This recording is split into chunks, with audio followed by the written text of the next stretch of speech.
Buenos días. Comenzamos la tercera sesión de Preparatic. Con nosotros hoy tenemos a Lucía Escapa, que es licenciada en Ciencias Físicas por la Universidad Autónoma de Madrid y pertenece a la cuarta promoción del Cuerpo Superior de Sistemas y Tecnologías de la Información de la Administración del Estado. Tiene formación de posgrado en Telecomunicaciones, Liderazgo y Dirección y Defensa Nacional. Su trayectoria profesional se ha desarrollado en el ámbito de los sistemas de la información y las comunicaciones en el sector público. Ha sido subdirectora general de Tecnologías y Servicios de Información en el Ministerio de la Presidencia, también subdirectora de Tecnologías de la Información de la Administración Periférica, también en el Ministerio de la Presidencia. Asimismo, subdirectora general de Servicios Técnicos y Telecomunicaciones en el Ministerio de Defensa de España. También ha trabajado en el Ministerio de Industria, Trabajo y Asuntos Sociales, Agencia Tributaria y en el ámbito del e-learning en el sector público. Desde el 2017 es jefa del Departamento de Innovación Pública en el Instituto Nacional de Administración Pública. Y también destacar que es la actual presidenta de ASCID. Esperemos que os resulte de interés esta sesión sobre contratos, la nueva ley de contratos, y podéis dejar vuestras preguntas enviándolas a Preparatic con el hashtag sesión contratos. Espero que os guste. Bueno, pues buenos días a todos. Yo tengo que agradecer a Preparatic que me invitase a daros esta charla, porque con independencia de que a vosotros os resulte útil o no, a mí me ha obligado a leerme la ley. Así que bueno, pues en el fondo ese era mi objetivo cuando acepté dar la charla, leerme la ley. Aparte de daros las gracias, tengo que hacer también un disclaimer. Yo no soy experta en leyes, no soy experta en contratación, y esto es mi visión de la ley de contratos. Entonces la distribuyo así. No me hago responsable de ninguna inexactitud que haya podido cometer al preparar la charla. Dicho esto, tenemos 3 horas para hablar de la Ley 9/2017 de 8 de noviembre de contratos del sector público. A ver, otra vez esto se ha quedado. A ver.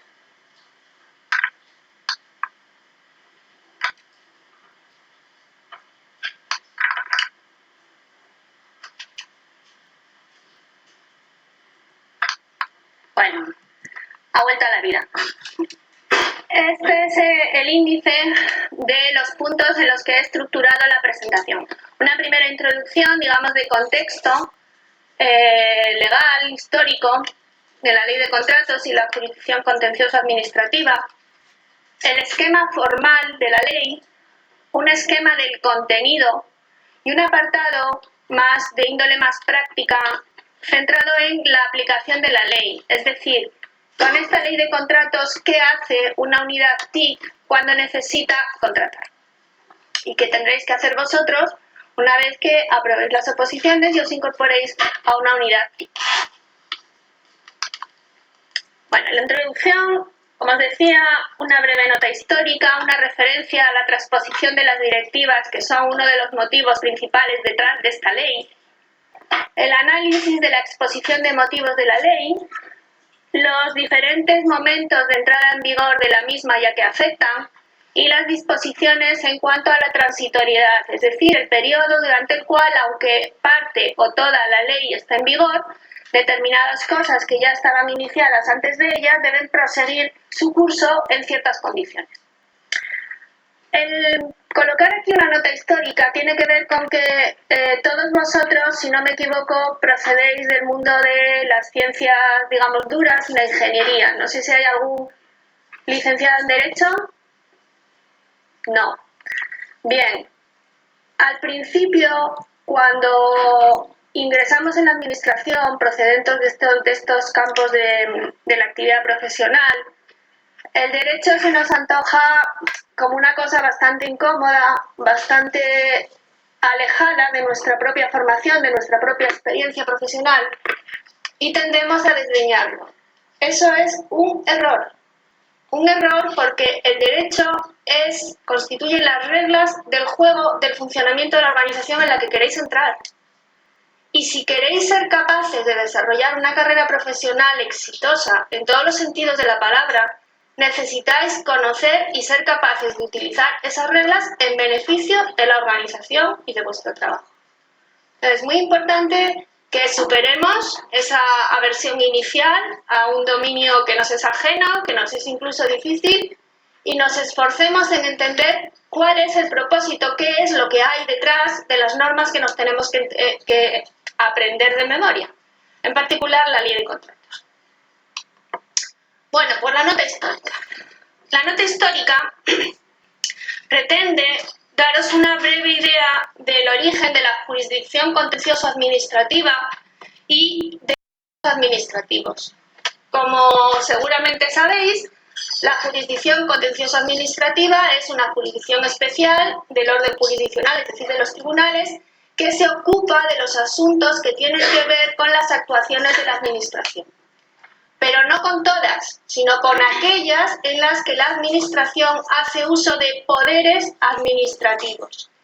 El origen de esa jurisdicción, como veis ahí, está en el decreto de 13 de septiembre de 1813, poco después de la constitución de las Cortes de Cádiz, y es un primer intento de sujetar la actividad del poder constituido a una vigilancia o supervisión por parte de los tribunales que sirva de garantía de los derechos individuales.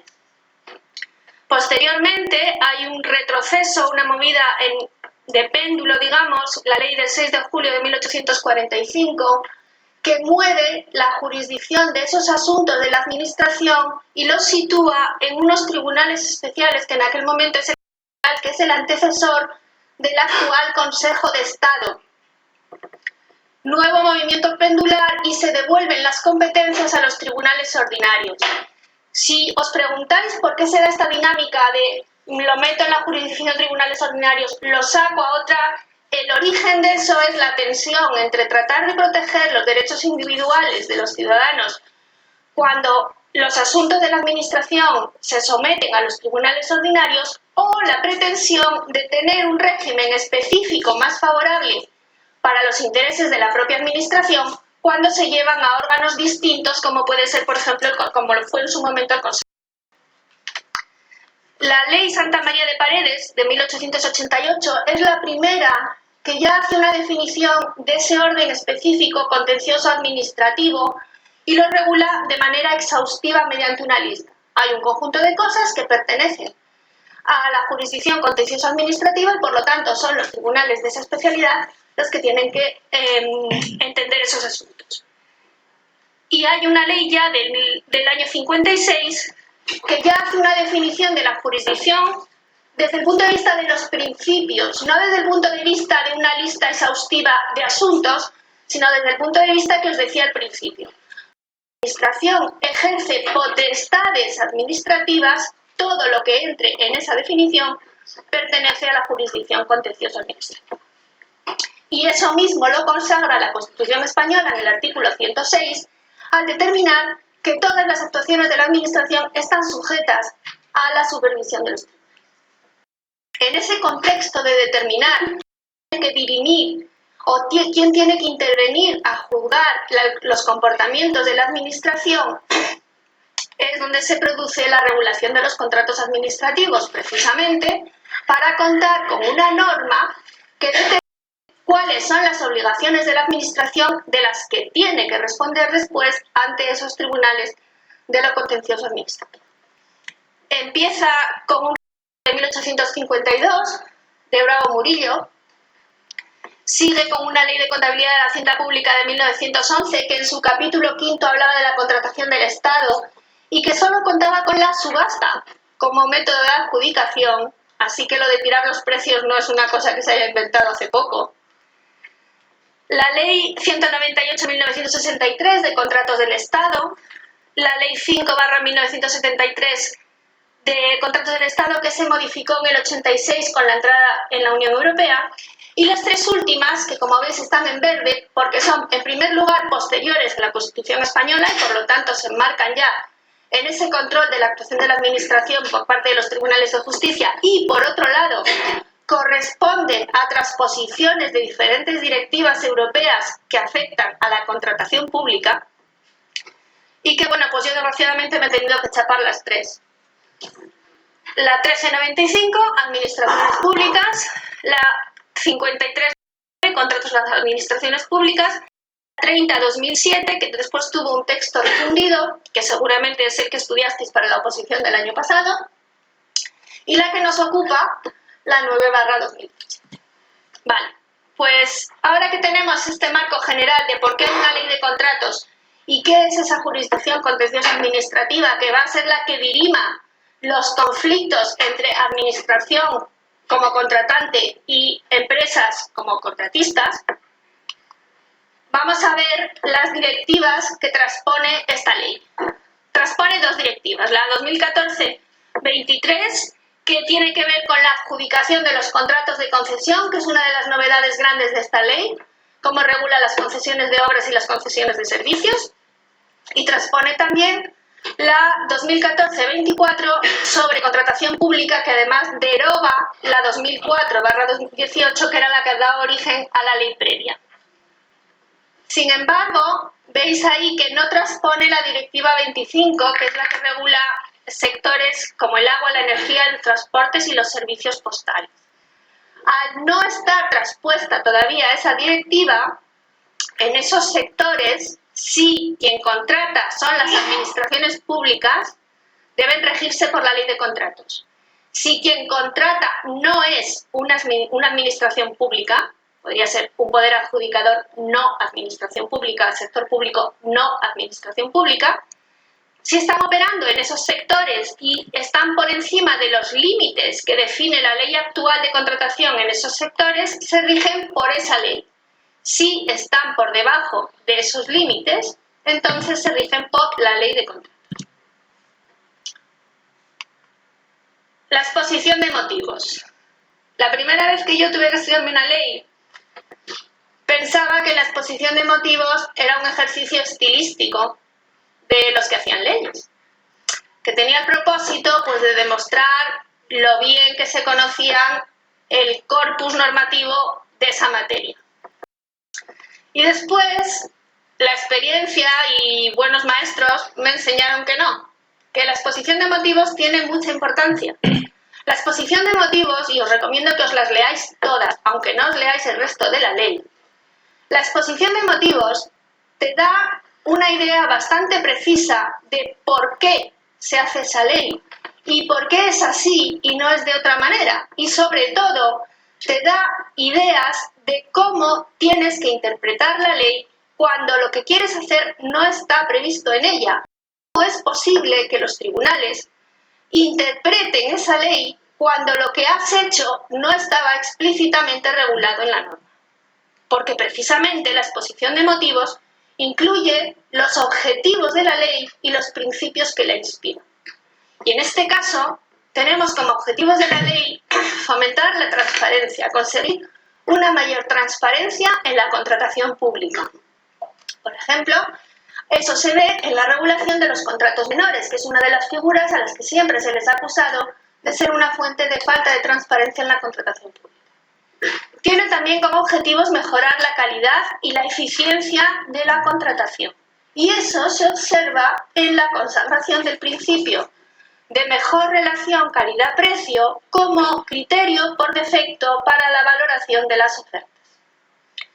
Criterios de adjudicación que incluyan aspectos cualitativos como medioambientales, sociales o innovadores, ojo, que estén vinculados al objeto del contrato. Esto no es una barra libre para decir voy a hacer un contrato y como la ley persigue la innovación, pues voy a meter aspectos innovadores. No, si no están directamente relacionados con el objeto del contrato.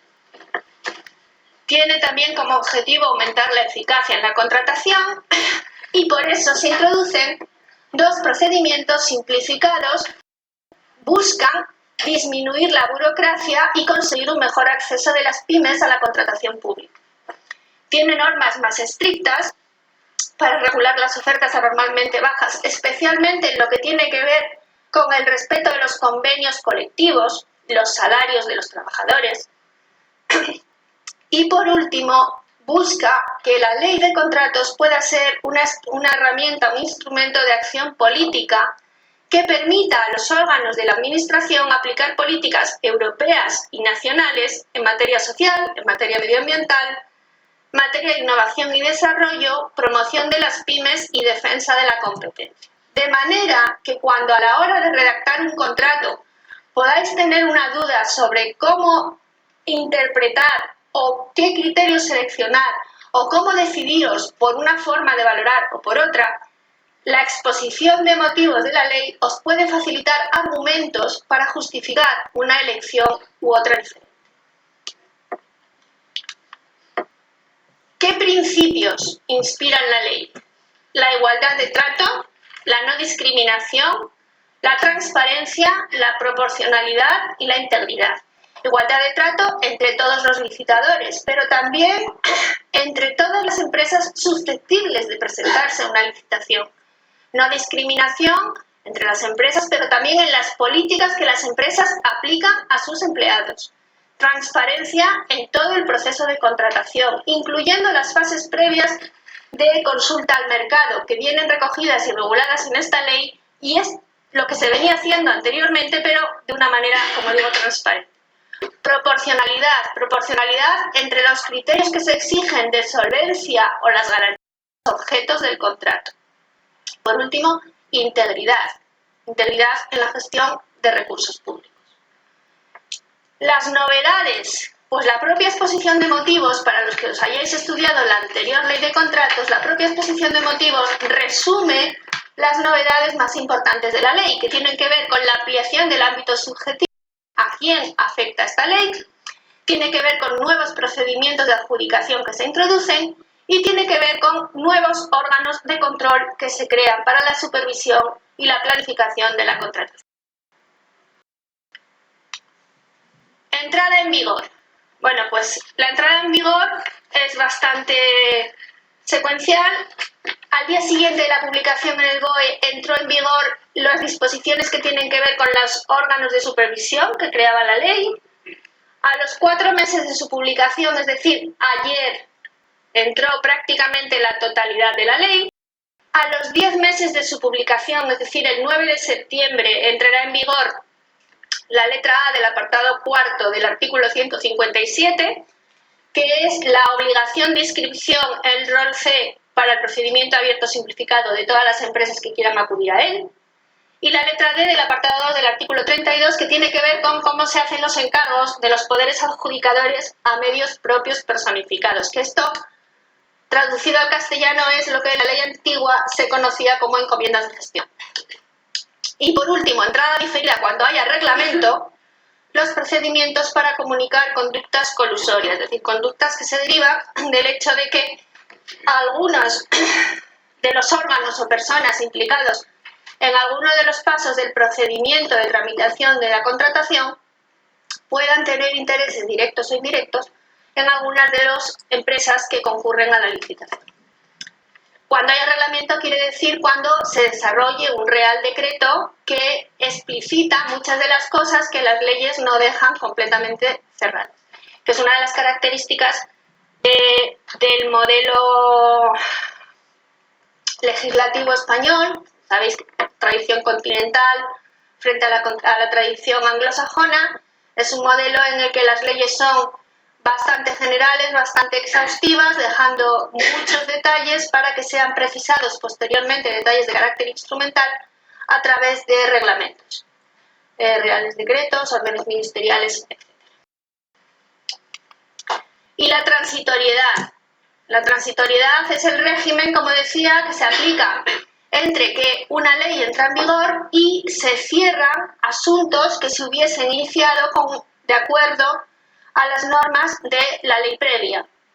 Es una previsión que tiene mucho impacto en la seguridad jurídica y máxime, si estamos hablando de contratación pública, es un elemento a tener en cuenta. Entonces, el régimen de transitoriedad lo regula la disposición transitoria primera y lo que establece en esencia es que los expedientes que estuvieran iniciados antes de la entrada en vigor de la ley, es decir, se regirán por la normativa anterior siempre que se den dos condiciones. Primera, que si se trata de un procedimiento abierto, se hubiera publicado la convocatoria del procedimiento de adjudicación y que si se trata de un negociado sin publicidad, estuviesen aprobados los pliegos. No vale que nosotros tuviéramos hecha la documentación si esas dos circunstancias no se cumplen. En ese caso hay que empezar otra vez desde el principio. Bueno, pues esta es la introducción. No sé si tenéis alguna pregunta sobre este bloque. Espero haberos puesto en contexto de por qué hay una ley de contratos y por qué es esta. Y ahora vamos a hacer un recorrido por el esquema formal de la ley. Una breve introducción terminológica y después lo que es la estructura de la ley, cómo está organizada y qué elementos la componen.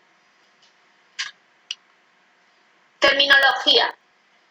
La primera vez que yo escuché lo de ámbito subjetivo, pues también pensé que subjetivo quería decir que no era objetivo. Una tontería, es decir, que era algo interpretable. Pues no. En el mundo jurídico, ámbito subjetivo quiere decir ámbito relativo al sujeto.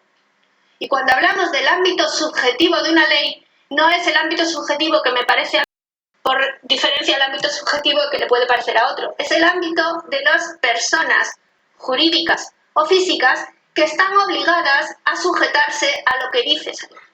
Mientras que el ámbito objetivo se refiere a la materia a la que se aplica la ley. El concepto jurídico indeterminado. Seguro que también habéis oído hablar de él. Un concepto jurídico indeterminado es un supuesto que la ley define de manera abstracta. Unas veces porque no es posible concretarlo mejor y otras veces porque la ley deliberadamente deja esa concreción a un desarrollo posterior. Un ejemplo del primer caso, es decir, un concepto jurídico indeterminado que no puede precisarse mejor, es la buena fe o el justiprecio. Son indeterminados y se materializan en los actos de aplicación. Como son conceptos jurídicos, están sujetos al control jurídico, es decir, un recurso puede entrar a evaluar si efectivamente hubo o no buena fe, hubo o no justiprecio. Sin embargo, con la discrecionalidad, que es el siguiente concepto, es la libertad de elección entre alternativas que son igualmente justas. Y no es lo mismo. La discrecionalidad no está sujeta al control jurídico, precisamente porque se basa en libertad de elección entre alternativas igualmente justas. Y suelen utilizar criterios extrajurídicos que pueden ser, por ejemplo, criterios técnicos. Un concepto jurídico determinado sería, por ejemplo, el plazo de 2 meses para recurrir una sanción. Un concepto jurídico indeterminado es en el plazo que determine el reglamento. Un acto jurídico es la manifestación de voluntad consciente, libre y destinada a producir efectos jurídicos determinados por una ley. Y un hecho jurídico es un suceso al que las leyes, a ellos mismos o con otros, un efecto jurídico, es decir, la adjudicación, la adquisición, la pérdida o la modificación de un derecho. Un ejemplo. Un hecho jurídico es un fallecimiento. ¿Por qué? Pues porque produce sobre los derechos a la herencia. Un hecho no jurídico, pues es la lluvia. No hay ninguna ley que atribuya efectos jurídicos a la lluvia, por lo menos que yo sepa. Un acto jurídico es un testamento. Es una manifestación de voluntad que tiene efectos jurídicos que regula una ley. Habitualmente los actos jurídicos están relacionados con hechos jurídicos.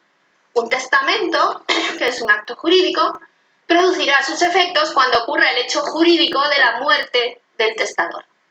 ¿Vale? Bueno, esto es para que no liéis luego cuando leáis explicaciones sobre la ley. Hay mucho más vocabulario, no os penséis que... Pero a mí me ha parecido que con esto ya para una mañana de sábado era bastante. Vale, pues con este panorama vamos a darnos un paseo por la estructura de la ley, que sabéis que es tocho. Tiene casi 350 y pico artículos.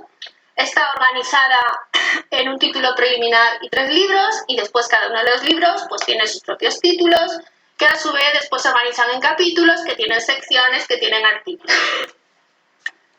esa categorización es genérica, quiere decir, todas las leyes están estructuradas así. Lo que pasa es que en función de que las leyes sean más extensas o menos, pues algunos de esos elementos pueden no estar. Hay leyes que simplemente tienen títulos y capítulos, hay otras que tienen, como veis en esta, libros. Vale, pues en esta empezamos por un título preliminar que se llama Disposiciones Generales. Y veis que esas disposiciones generales justamente nos hablan de lo que veíamos antes, de el ámbito objetivo y subjetivo, objeto y ámbito de aplicación de la ley, y que vamos a entender por contratos del sector público.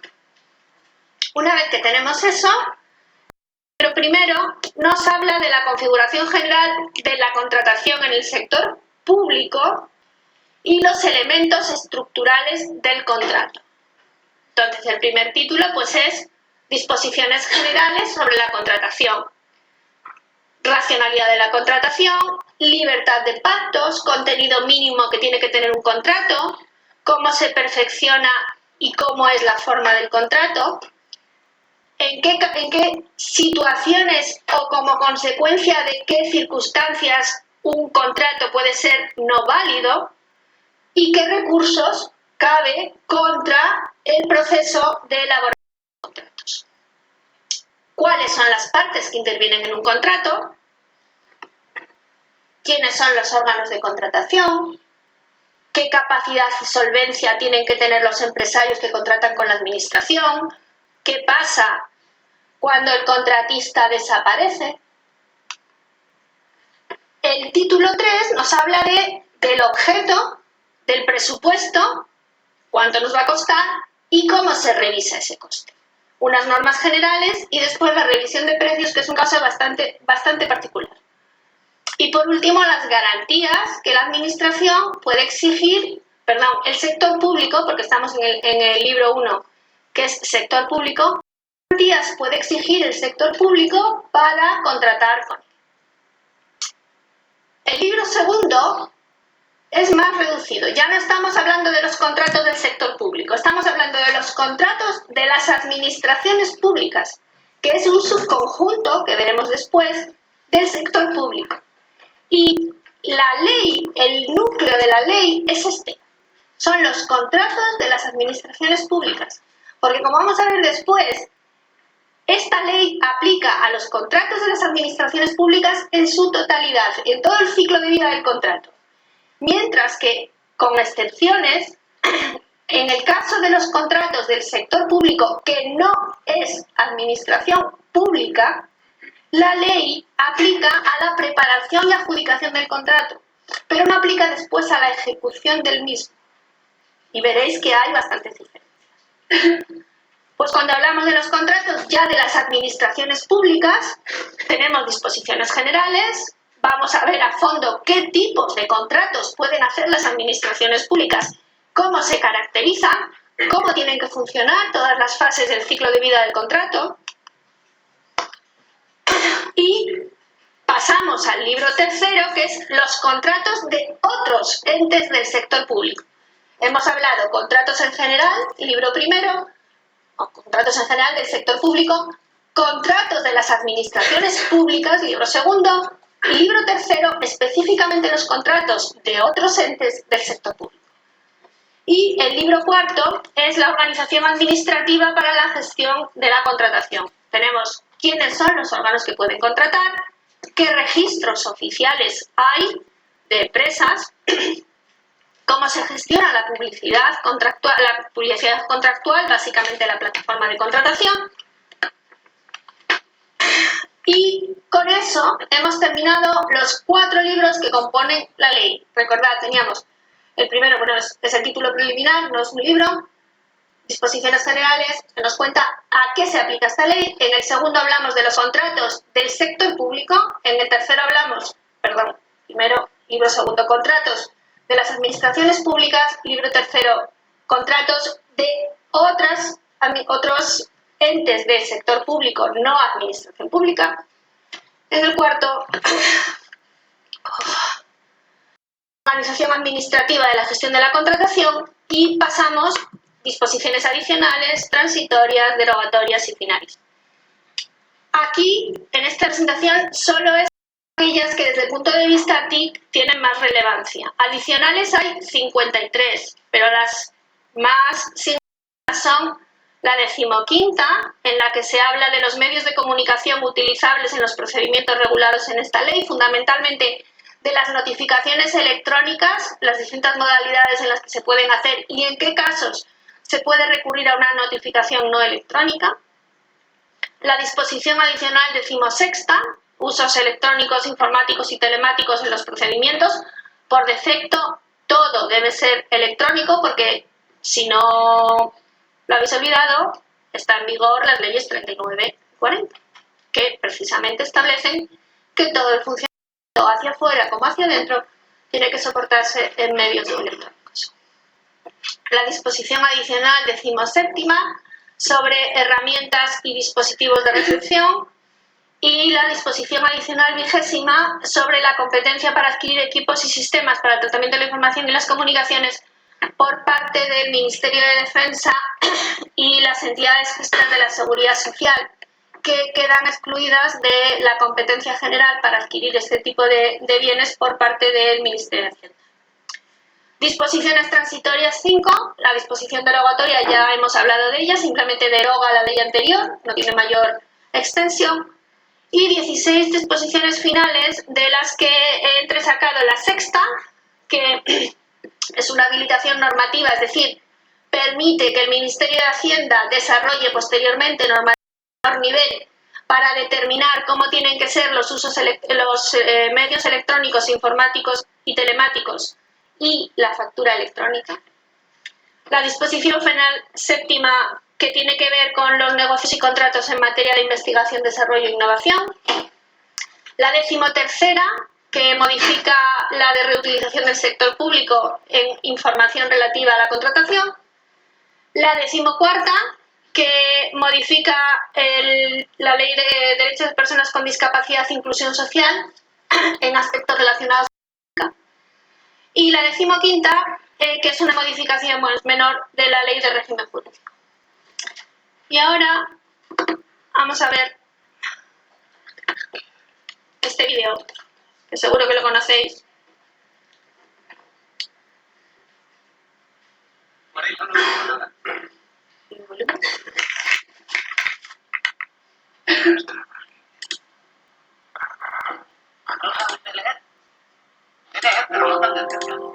Ponemos otra vez de principio. Sí.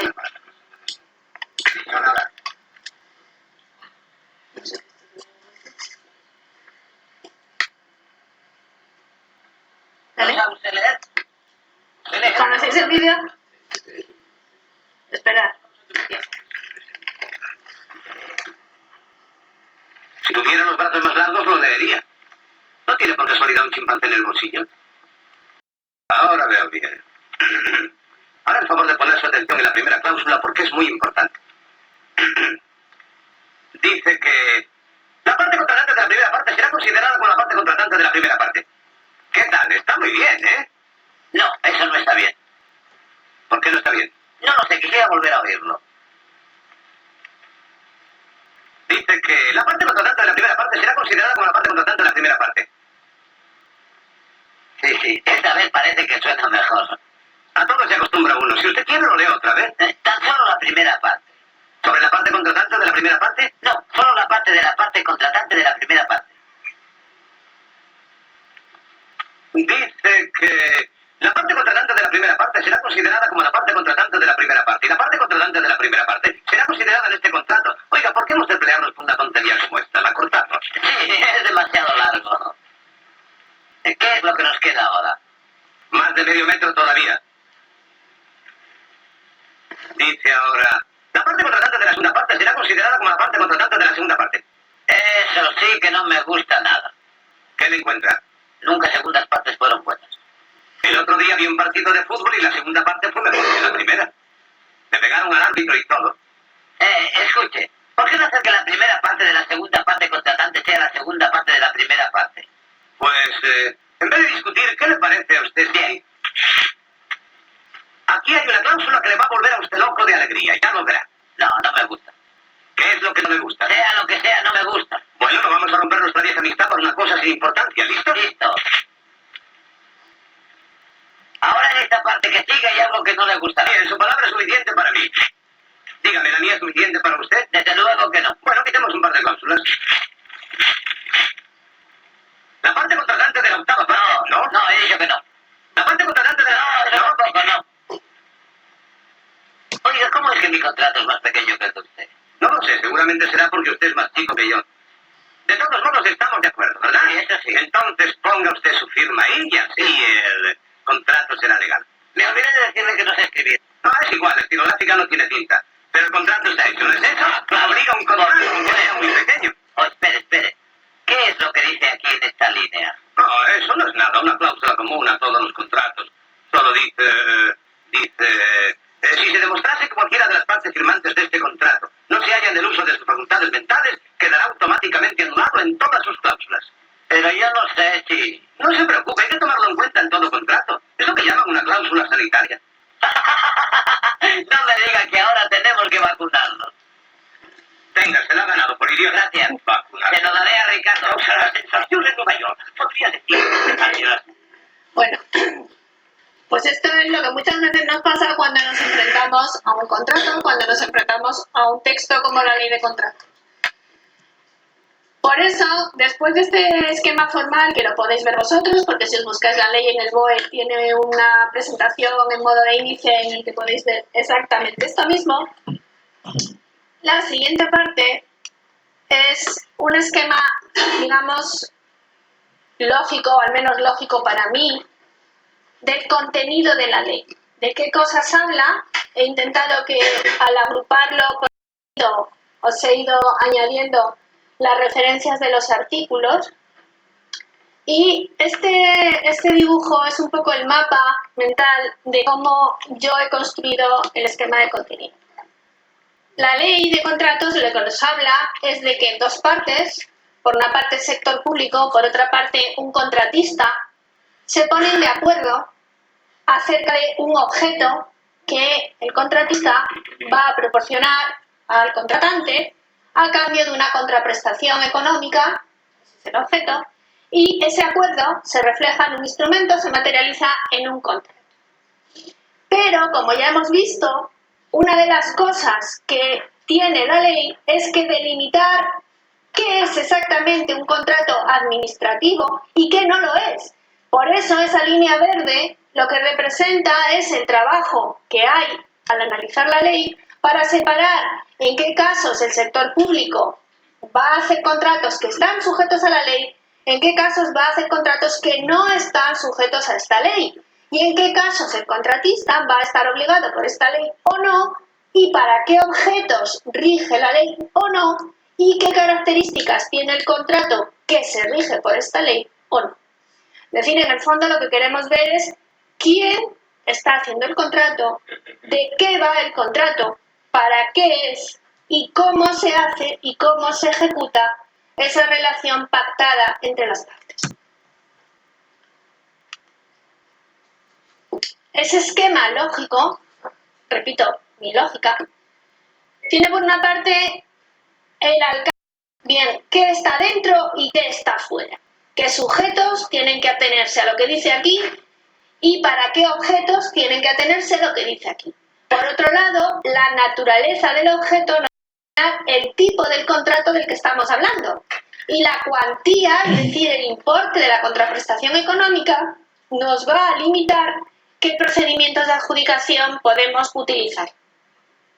Después vamos a hablar del acuerdo en sí mismo. ¿Qué características tiene el acuerdo? Pues el acuerdo tiene que hablar del objeto al que se refiere, del precio, de cuánto va a durar ese acuerdo, del régimen jurídico que lo regula, de en qué casos sigue siendo válido o puede dejar de serlo, qué contenido, qué cosas hay que escribir cuando nos ponemos a redactar un contrato, qué efecto tiene eso que hemos puesto en el contrato, qué características tienen que tener las partes para poder suscribir un contrato y, por último, qué garantías tiene la administración de que ese contratista va a ejecutar correctamente el contrato.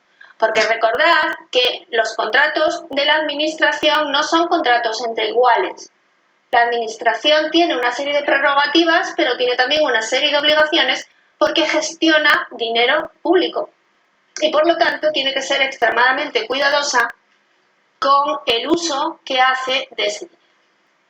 Después vamos a hablar del expediente, es decir, una vez que tengo claras todas estas cosas, qué documentos hay que preparar y qué pasos hay que seguir con esos documentos, es decir, cómo se tramitan para que al final podamos firmar un contrato. ¿Qué procedimientos de tramitación hay? Y cómo funcionan, cómo se adjudica el contrato.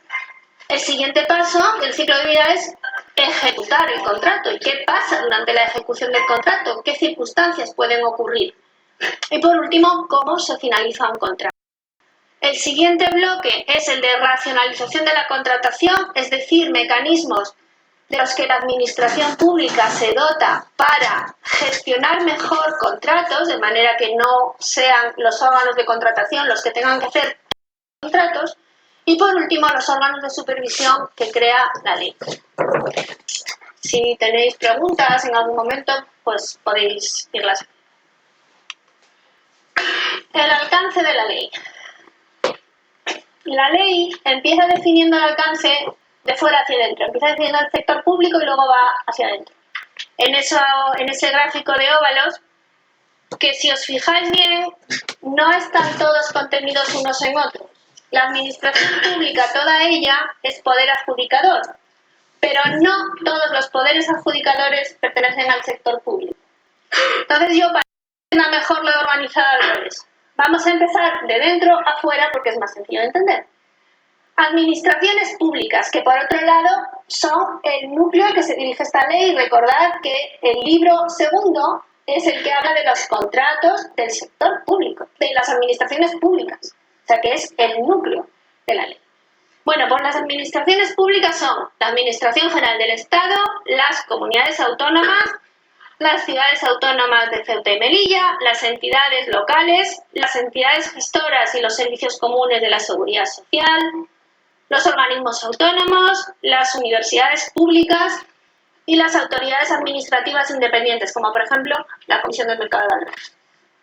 Y a los efectos de esta ley, es decir, a los efectos de la contratación, son también administraciones públicas, las diputaciones forales y las juntas generales del País Vasco, que sabéis que tienen un régimen específico diferenciado de los regímenes generales de las comunidades autónomas.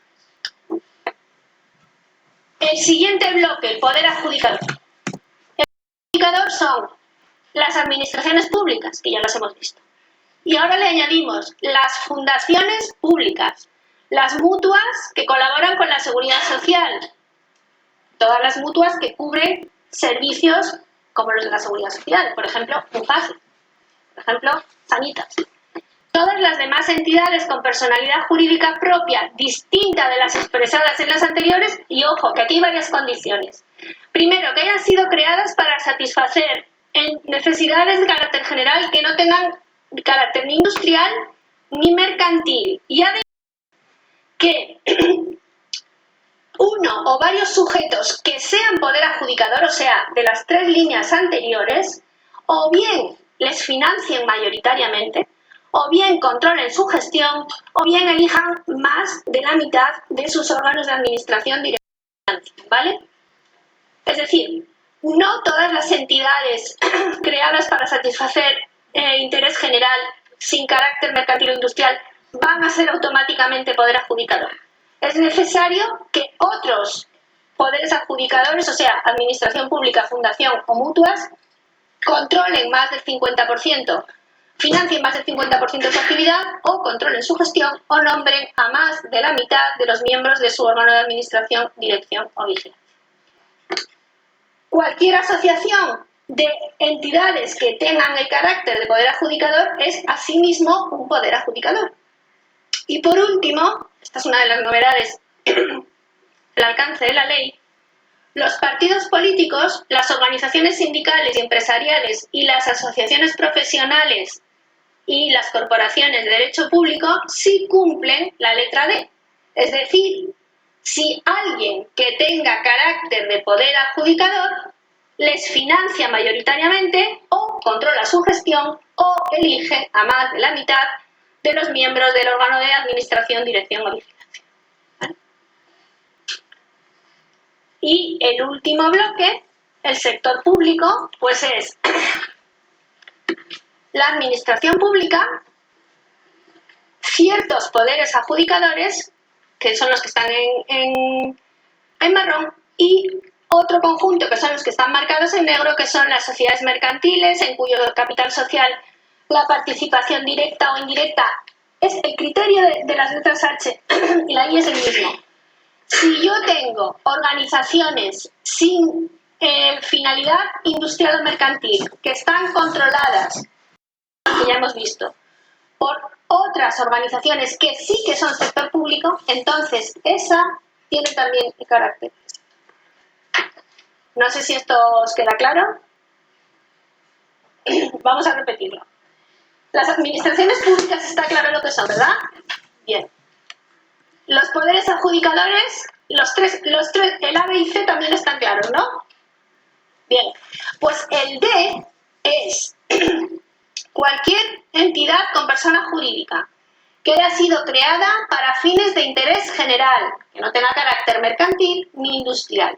Si además su actividad está controlada en el sentido de que la financian mayoritariamente, controlan su gestión o eligen a más de la mitad de sus órganos de gobierno por alguien que esté en los apartados A, B o C, esa organización tendrá también el carácter de poder adjudicador.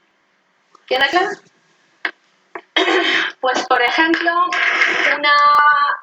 una organización que se haya creado, que no tenga carácter de fundación, para divulgar la formación en la infancia, por ejemplo, aunque no tenga carácter de fundación, pero que reciba fondos públicos que gestionan más del 50% de su actividad, tiene carácter de poder. Y el sector público tiene una definición que es la administración pública, más las entidades gestoras, más los organismos, más los consorcios con personalidad jurídica que regula la Ley 40/2015. Las fundaciones públicas, las mutuas, las entidades públicas empresariales, que estas no estaban en el apartado anterior. Y por último, otras organizaciones creadas para satisfacer intereses públicos de carácter mercantil y general que estén controladas por agentes que tengan carácter de sector público. Es bastante lioso. Pero si mantenéis el orden, administración pública, poder adjudicadores, administración pública, más dos categorías adicionales y cualquier otro que no teniendo fin mercantil ni industrial, sino interés público, esté controlado en más de un 50% por poder adjudicador, será poder adjudicador también. Y sector público, definición de administraciones públicas más una parte de los poderes adjudicadores más cualquier otro que con finalidad de interés público, sin finalidad mercantil ni industrial, a su vez esté también controlado mayoritariamente por otro elemento que tenga de sector público. Por eso, cuando después veamos a quiénes aplica la ley y en qué circunstancias, veremos sector público, poder adjudicador, no administración, y sector público, no poder adjudicador. En cuanto al objeto, el objeto de los contratos del sector público es un contrato oneroso, es decir, con independencia de que su naturaleza jurídica sea administrativa o privada, es un contrato que tiene una contrapartida económica, directa o indirecta, y que está celebrado por una de las entidades del artículo 3, es decir, administración pública, poder público o sector público. Por eso estamos hablando de contratos del sector público. Y hay una lista de acuerdos que no van a tener la consideración de contratos del sector público, que son negocios en el ámbito de la defensa y la seguridad, tanto a nivel nacional como a nivel europeo o internacional. Los convenios y las encomiendas de gestión, que tienen una regulación específica. Los negocios en el ámbito internacional, en el ámbito de la investigación, el desarrollo y la innovación, aunque no todos, ojo.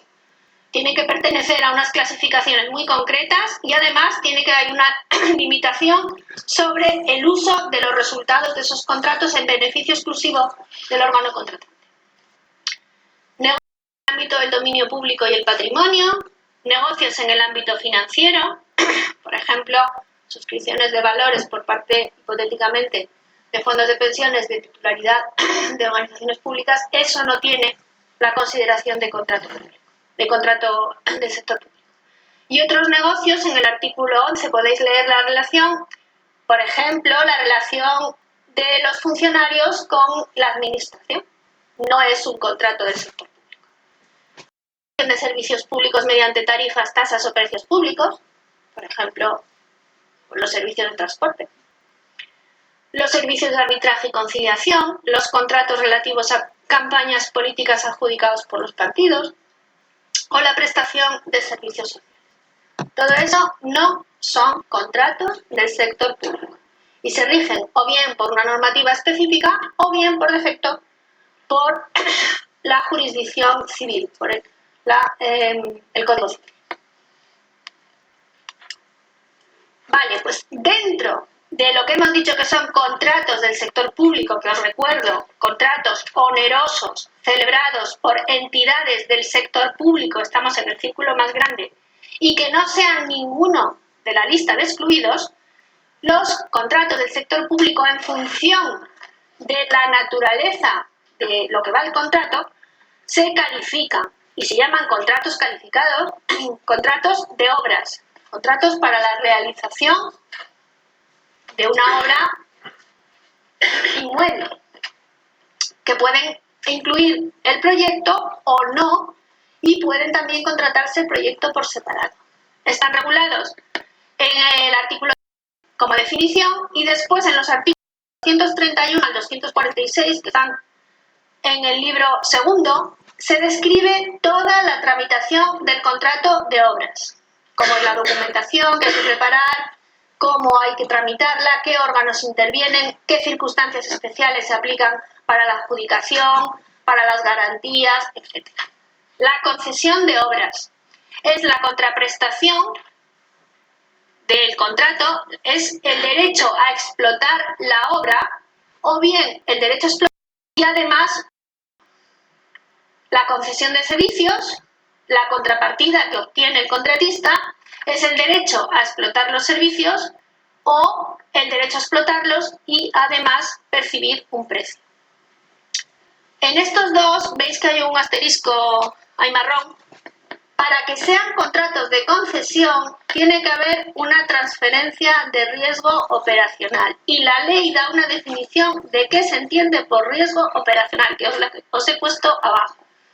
Es decir, hay riesgo operacional cuando no hay garantía de que en condiciones normales de funcionamiento el contratista vaya a recuperar las inversiones realizadas o vaya a cubrir los costes en los que ha incurrido para explotar la concesión. Ejemplos muy evidentes de concesión de obras son las autopistas de peaje. Hay una transferencia clarísima de riesgo operacional y en las concesiones de servicios podríamos pensar, por ejemplo, en explotaciones de hospitales. Es un ejemplo de concesión de servicios. No es lo mismo que un contrato de servicios de limpieza, porque en el contrato de servicios de limpieza no hay riesgo operacional. Está perfectamente definido cuál es el trabajo del servicio de limpiezas, el contratista va a cobrar exactamente lo que está definido en el contrato y no hay un riesgo de que en la ejecución del contrato, imaginemos pues que todo el personal de se vuelve loco y se dedica a ensuciar sistemáticamente el edificio.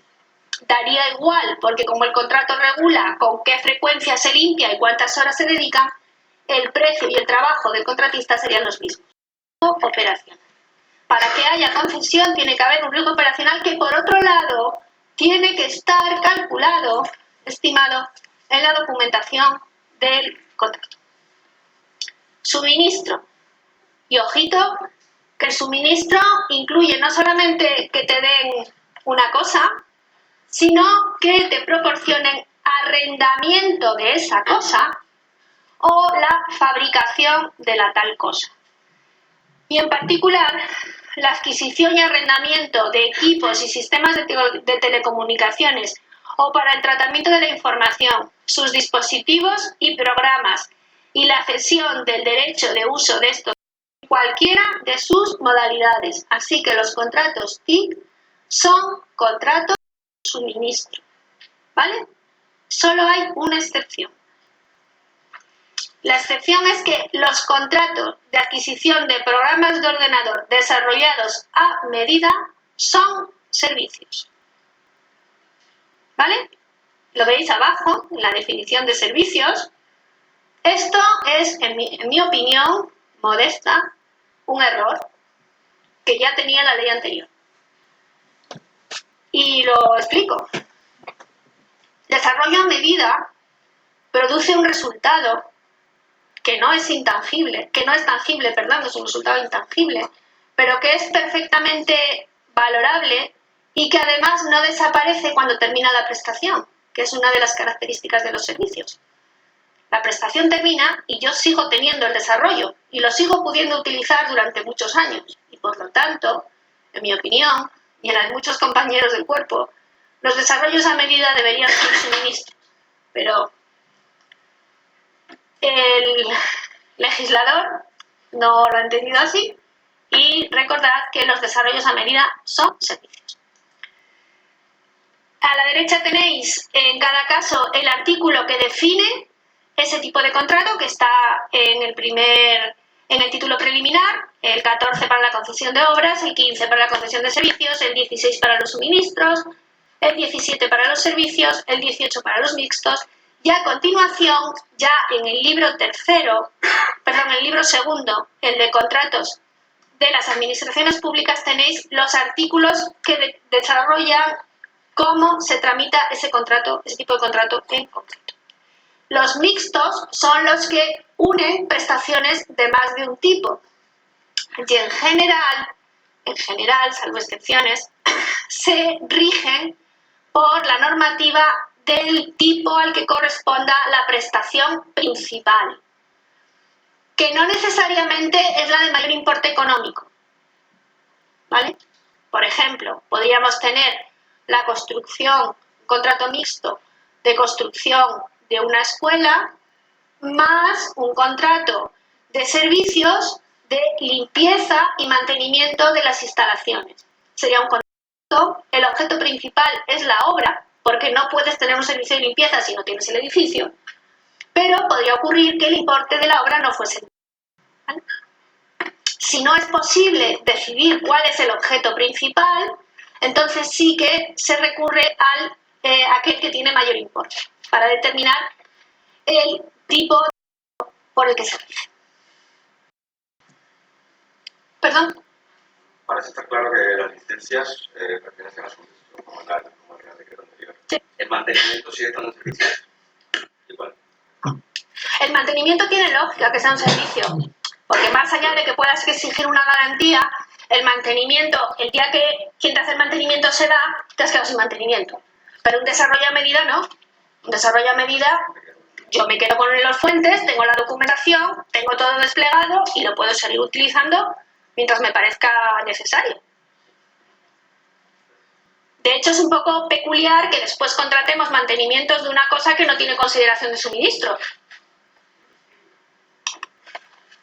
Y ahora, una vez que tenemos claro que los contratos del sector público son contratos onerosos realizados por entidades del sector público que en función del objeto se califican obras, suministros, servicios, concesiones de obras, concesiones de servicios y mixtos, en función del importe o más exactamente del valor estimado, que veremos luego lo que es, se tramitan de una manera o se tramitan de otra. Los contratos sujetos a regulación armonizada, que se les llama SARA como acrónimo de sujetos a regulación armonizada, están descritos en los artículos 19 y 20. Básicamente, la regulación armonizada se resume en que hay que publicar la licitación y la adjudicación en el Diario Oficial de la Unión Europea. Y como consecuencia de eso, los plazos mínimos exigidos que hay que respetar entre los anuncios la publicación, presentación de ofertas, etcétera, son mayores que los que aplican a los contratos que no están sujetos a regulación armonizada. Ese es el núcleo. Luego, para los detalles de cuáles son los plazos, pues miráis los artículos. En el caso de obras, concesiones de obras y concesiones de servicios, son contratos SARA los que tengan un valor estimado superior a los 5.548.000 euros. En el caso de los suministros, son 144.000 euros para la Administración General del Estado, los organismos autónomos, las entidades gestoras y servicios comunes de la Seguridad Social, y en defensa, solo si el objeto está en una relación de productos que viene en el anexo 2 de la ley, y un valor estimado de 221.000 euros en el resto, es decir, entidades del sector público que no son ni Administración General del Estado, ni organismos autónomos, ni entidades gestoras, servicios comunes, por ejemplo, una entidad empresarial. Los servicios. El valor estimado de 144.000 euros para el mismo subgrupo, AGE, organismos autónomos, Seguridad Social, valor estimado de 221.000 para el resto y, ojo, 750.000 euros para servicios sociales y servicios específicos que están listados en el anexo 4. Lotes. Este es otro de los grandes cambios de la ley. Si recordáis cuando os decía al principio, hay que leerse la exposición de motivos porque te da pistas de por qué se hace esta ley y por qué es como es y no es de otra manera. La ley anterior exigía que cuando tú estructurabas un contrato en lotes, justificases por qué lo hacías en lotes, porque el procedimiento por defecto era sin lotes. Esta ley cambia al extremo contrario. Por defecto y siempre que se pueda, la ley recomienda dividir el contrato en elementos independientes que puedan realizarse de forma separada y licitarlos por lotes. ¿Por qué? Porque pretende facilitar el acceso de las pymes a la contratación pública. Y en la medida en que un contrato más grande exige no solamente más medios, sino más garantías, supone una barrera para muchas pymes licitar a contratos muy grandes, que lamentablemente después muchas de esas pymes terminan siendo subcontratadas por las grandes empresas que han licitado el contrato original. Con lo cual, la idea de poner lotes en los contratos busca, por un lado, fomentar el acceso de las pymes y, indirectamente, al disminuir la necesidad de subcontratación, mejorar los precios para la administración, porque el margen de la subcontratación lo paga la administración. Entonces, en los lotes, cuando el importe agregado de todos los lotes supere los límites que os he contado, entonces el contrato tendrá el carácter de sujeto a regulación armonizada. El órgano de contratación puede justificadamente, ojo, esto es muy importante, siempre todo lo que la ley diga puede, siempre tiene que ser justificado en el expediente, explicado por qué.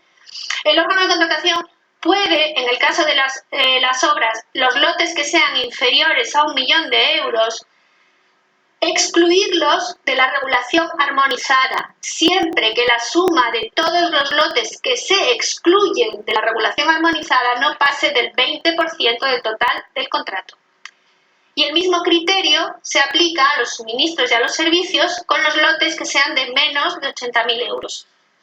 Aunque el contrato general tenga que ser de regulación armonizada, el órgano de contratación justificadamente puede excluir aquellos lotes que sean de menos de 80.000 euros, siempre que la suma de todos los lotes excluidos no pase del 20% del total del contrato. Contratos que, con independencia de su importe, no están sujetos a regulación armonizada.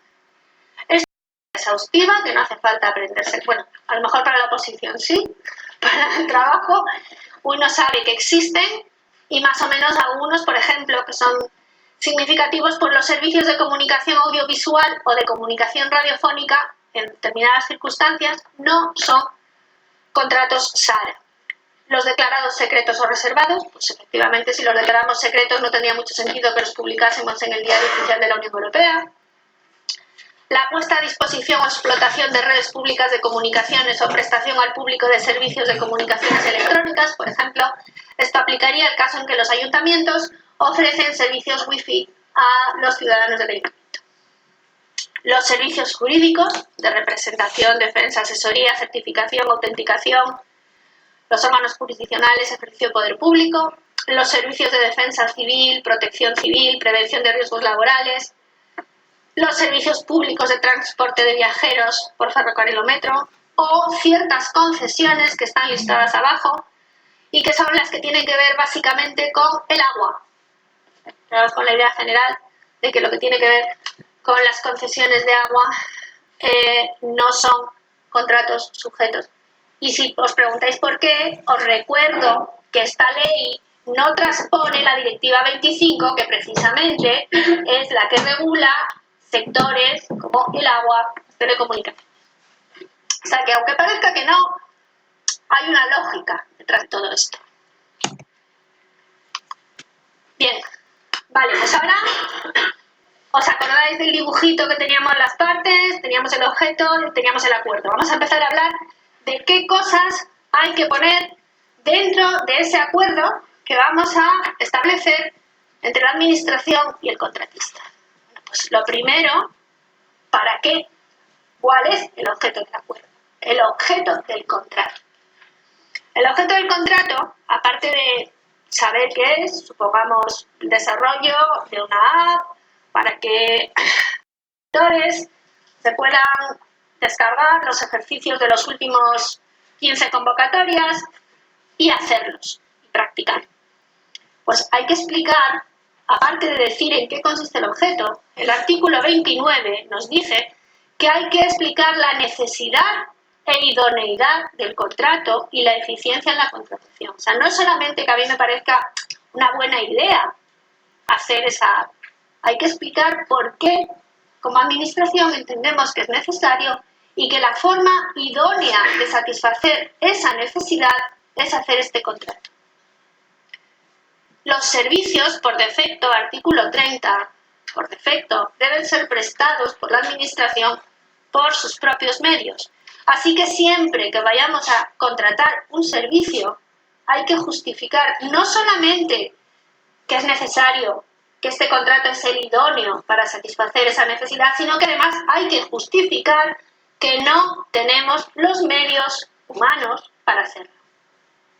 Ojito, que os recuerdo que una cosa que no se puede contratar, que lo ponía en la tabla de los tipos de contratos, son los servicios que suponen el ejercicio de potestades públicas.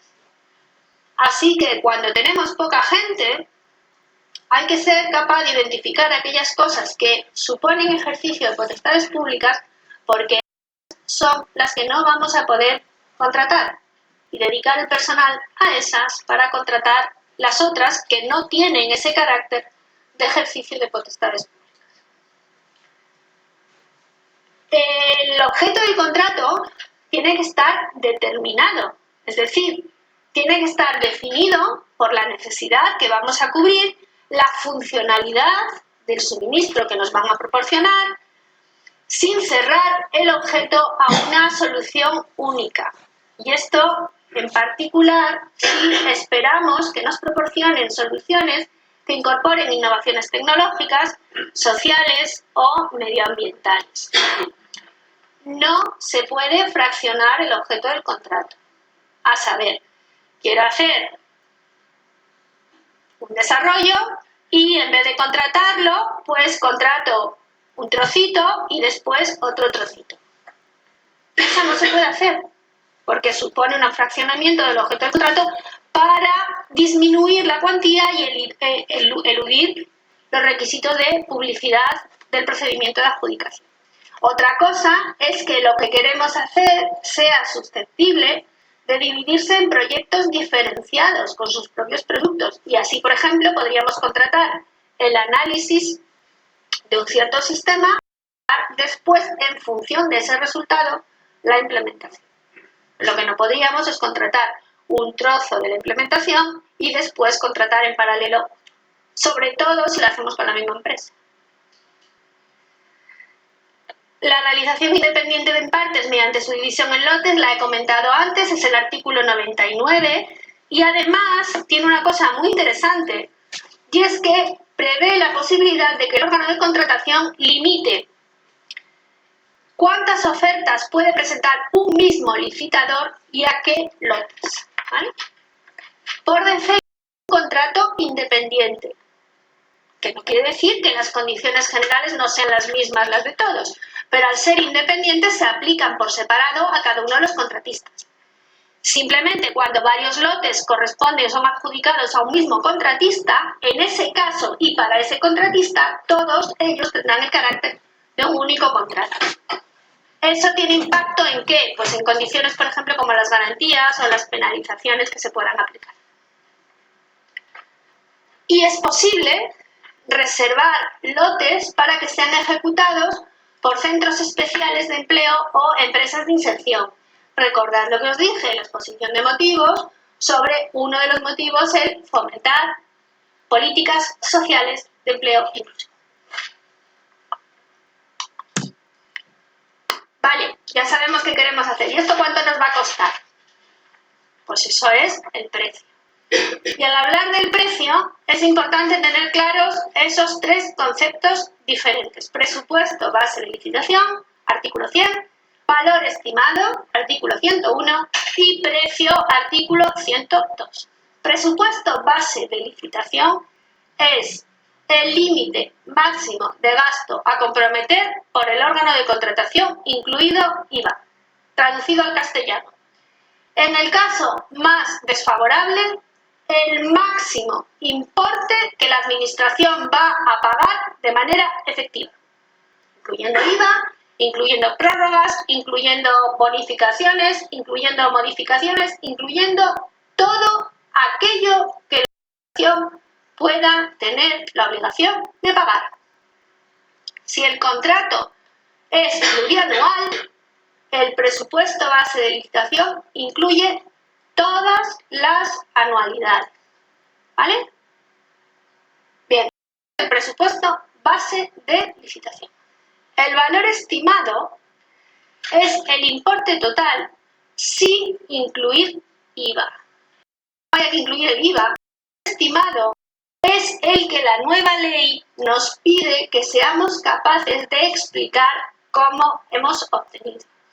Bien tanto alzado, bien precios unitarios, bien consultas al mercado y además en los casos de concesiones de obras y servicios veis que el importe es el importe neto de la cifra de negocios que según las estimaciones de la Administración generará la empresa concesionaria durante la ejecución del mismo como contraprestación por las obras y servicios objetos del contrato. Las previsiones de la ley para incluir en el valor estimado son bastante exhaustivas y pueden dar bastante trabajo en contratos grandes, porque veis que se nos pide incorporar costes derivados de la aplicación de las normativas laborales, cualquier forma de opción eventual y eventuales prórrogas, bueno, esto ya lo teníamos, costes derivados de la ejecución de los servicios, costes generales de estructura y beneficio, primas o pagos. No es que antes no se hiciera, es simplemente que ahora, en la redacción actual de este artículo, se pide que eso se explicite. Por ejemplo, si voy a contratar un servicio de mantenimiento de aplicaciones, ¿qué voy a hacer? Utilizar tarifas horarias. ¿De dónde las voy a sacar? De una consulta al mercado. ¿Cómo voy a hacer el cálculo? Voy a utilizar la tarifa base, después le voy a sumar los gastos generales de estructura del contratista, a saber, la cotización de los trabajadores que van a hacer ese trabajo para mí. Voy a hacer una estimación del beneficio que puede tener la empresa y todo eso lo voy a poner de manifiesto en la documentación de contrato. ¿Vale? Y precio. Precio es lo que de verdad le vamos a pagar al contratista. ¿Y por qué no es lo mismo? Pues para empezar, porque como consecuencia de la licitación, la oferta del adjudicatario suele ser inferior al presupuesto base de licitación. Pero además, porque en función de cómo esté definida la forma de pago, yo puedo no pagar el total, bien porque no se haya ejecutado el 100% de la prestación o bien porque yo haya aplicado penalizaciones. Entonces, el precio es lo que se paga de verdad. Es aquello que el contratista factura a la administración en los términos y plazos que se acuerdan en el propio contrato. Revisión de precios. La revisión de precios no existe. No penséis que la revisión de precios es una cosa que vosotros podéis poner en el contrato, porque la revisión de precios solamente se puede utilizar en obras y además de la manera que prevé la ley, en suministros de fabricación de armamento y equipamiento, en suministro de energía o en aquellos contratos que tengan un periodo de recuperación de la inversión superior a 5 años y justificado en el expediente. Si en algún momento, imaginemos, la administración decide utilizar servicios cloud de manera masiva, pues es posible que pueda darse un caso de estas características porque podemos suponer que un contrato de ese tipo para toda la administración con unas infraestructuras muy grandes, muy robustas, muy fiables, pueda tener un plazo de vigencia del contrato del entorno de 4 o 5 años y para los hipotéticos licitadores recuperar las inversiones asociadas a la prestación de ese servicio pues pueda merecer una previsión de revisión de precios. Pero por lo general en los contratos TIC normales no hay revisión. ¿Cuánto va a durar el contrato? Pues eso depende. Es el objeto el que determina la duración del contrato. Prórrogas. La ley cambia, es más flexible que la anterior, pero en cualquier caso las prórrogas tienen que estar previstas en el contrato original. Si yo hago un contrato en el que no preveo posibilidad de prórrogas, no podré prorrogarlo más que en circunstancias excepcionales que veremos luego. Las prórrogas pueden ser una o varias y no tienen, en principio, limitaciones de duración respecto de la duración original del contrato.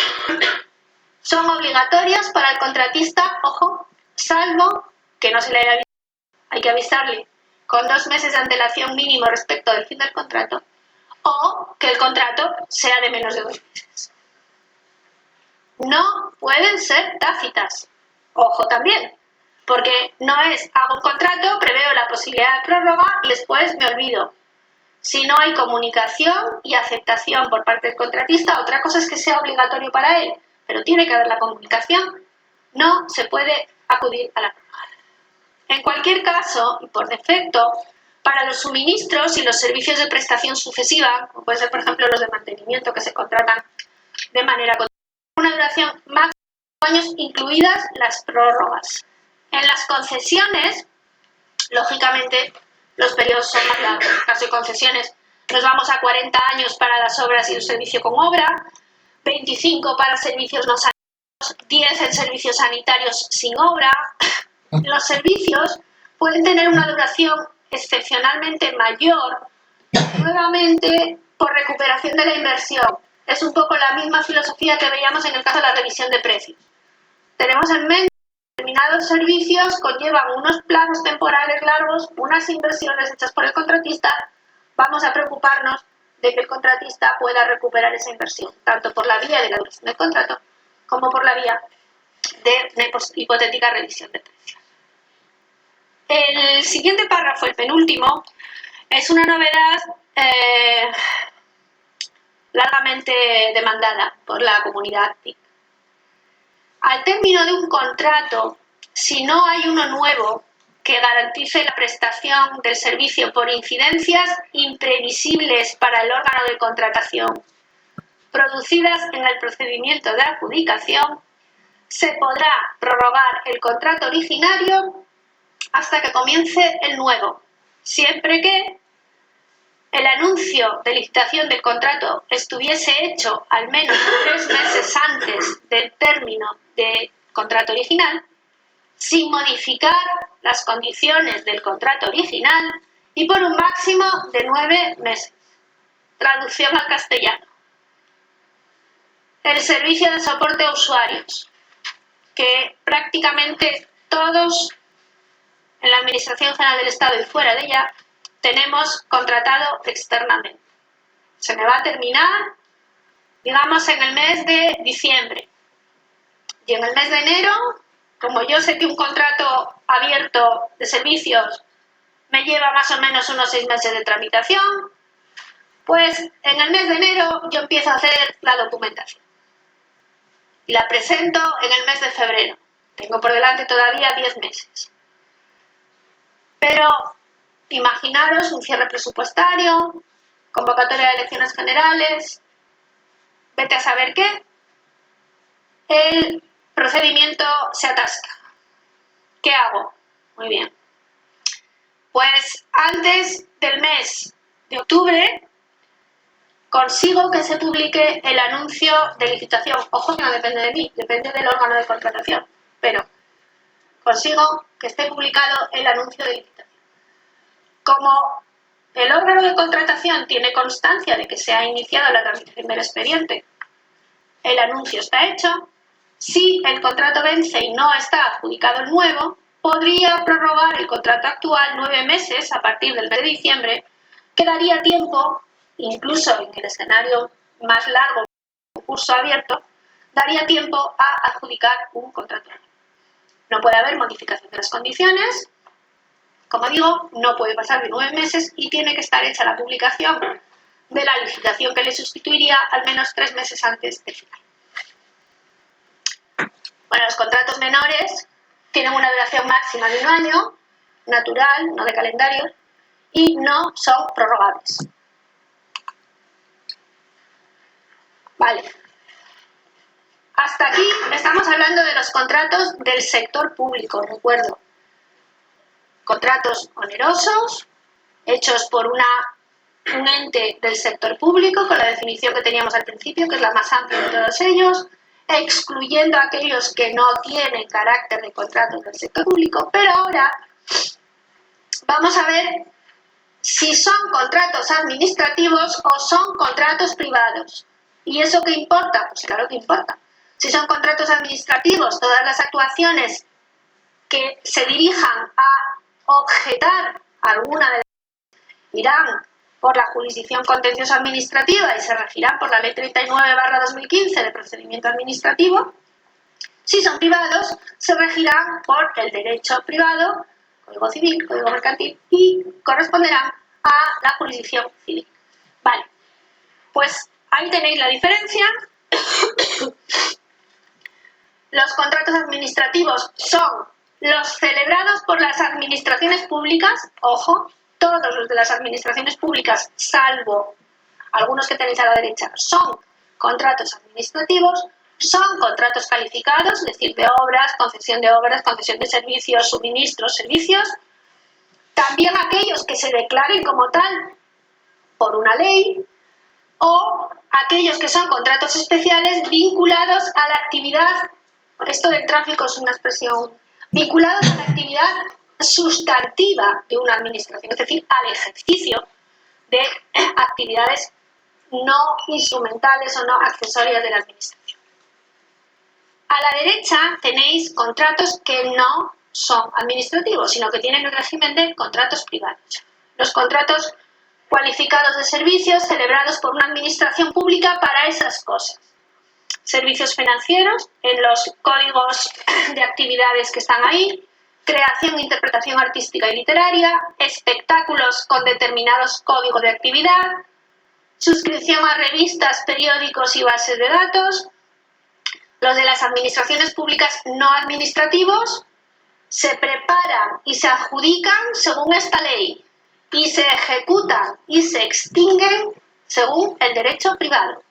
Los de los poderes adjudicadores que no son administraciones públicas, recordad los dibujitos del primero, se preparan y se adjudican según el libro 3 de esta ley, recordad que era contratos de otros entes del sector público, y se ejecutan y se extinguen privado. y los del sector público que no sea poder adjudicador se preparan y se adjudican según los artículos 321 y 322 de esta misma ley y se ejecutan y se extinguen según el derecho privado. Aquí, resumido, tenéis en la primera columna el contratante, en la segunda el régimen, derecho privado, derecho público, el objeto, porque en algunos casos, según el objeto, aplica un caso o el otro, y después la jurisdicción. Si pone jurisdicción contencioso-administrativa en todas las fases, quiere decir que en todas ellas aplica la ley de contratos del sector público. Si pone JCA solamente en algunas fases, quiere decir que en esas fases se rigen por la ley y en el resto por la jurisdicción civil. ¿Os parece que hagamos un descanso ahora? ¿O estáis como para seguir de hoy?